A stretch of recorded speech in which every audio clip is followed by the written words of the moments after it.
میں آج سیرت کے اس جلسے میں آپ سے کہنا چاہتا ہوں، خدا را اپنے خولوں سے نکلو، اگر ان خولوں سے نہ نکلے انہی خولوں میں مار دیے جاؤ گے، انہی خولوں میں بند مار دیے جاؤ گے۔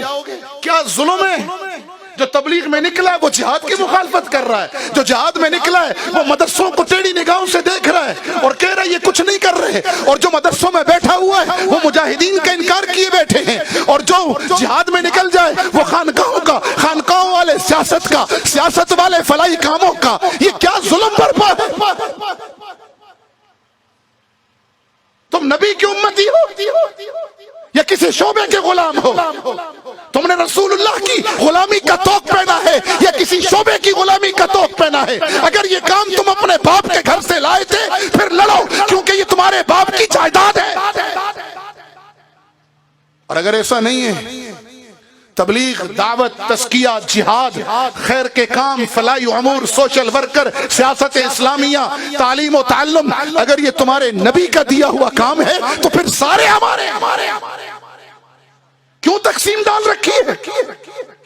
ایک چلہ لگاتے نہیں، علماء پر باتیں شروع ہو جاتی ہیں، جہاد کے میدانوں کا ایک پھیرا لگتا نہیں ہے اور خانقاہوں پہ باتیں شروع ہو جاتی ہیں۔ دو ضربیں لگانی ابھی آئی نہیں ہیں، پہلے لطیفے کا سبق ابھی پار کیا نہیں ہے، اور بیٹھ کر انگلیاں اٹھاتے ہو سوشل ورکروں پر، اور ان کو دیکھو سوشل ورکر بن گئے، کنویں کھود رہے ہیں، نمازوں سے غافل ہیں، شادیاں کرا رہے ہیں، دین سے غافل ہیں، جہاد سے غافل ہیں، عبادت سے غافل ہیں، تزکیے سے غافل ہیں، اور سیاست اسلامیہ کر رہے ہو تو باقیوں کا انکار مت کرو۔ بنفسی، نہ میں مدرس ہوں، نہ صوفی ہوں، نہ مبلغ ہوں، نہ مجاہد ہوں، نہ سوشل ورکر ہوں، نہ سیاستدان ہوں، کچھ نہیں ہوں۔ کیا حیثیت ہے میری؟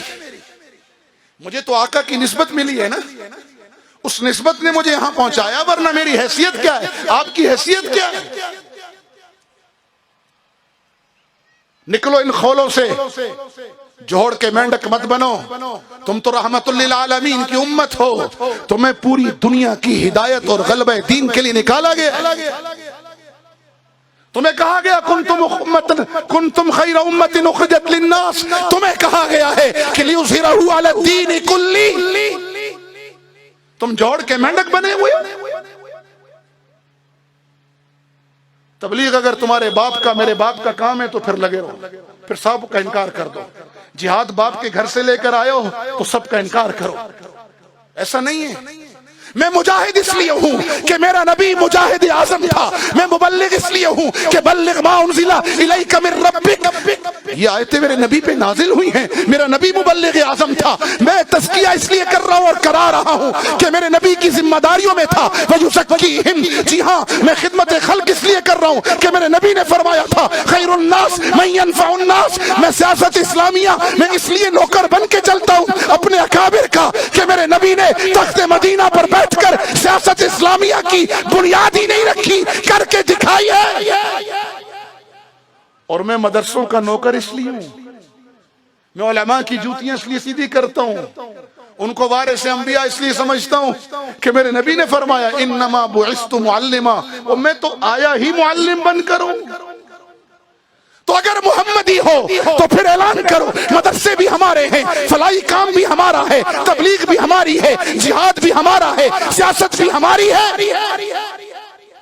اگر تبلیغ سے انکار کرو گے گمراہی پھیلے گی، دعوت کا کام چھوڑ دو گے گمراہی پھیلے گی، اور اگر تعلیم و تعلم کا کام چھوڑ دو گے تو امت میں قصے کہانیاں رہیں گی، رسوخ فی العلم اور سندیں ختم ہو جائیں گی، پھر زال اور مزل ہوں گے۔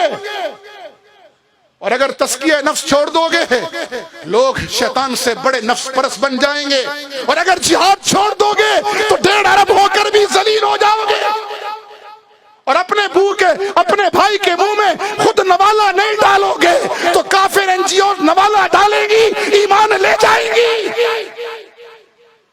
اور اگر سیاست اسلامیہ کے علم برداروں کے ساتھ نہیں چلو گے تو تمہاری اجتماعی قد کو، کمیونٹی کو بدترین نقصان سے دوچار ہونا پڑے گا۔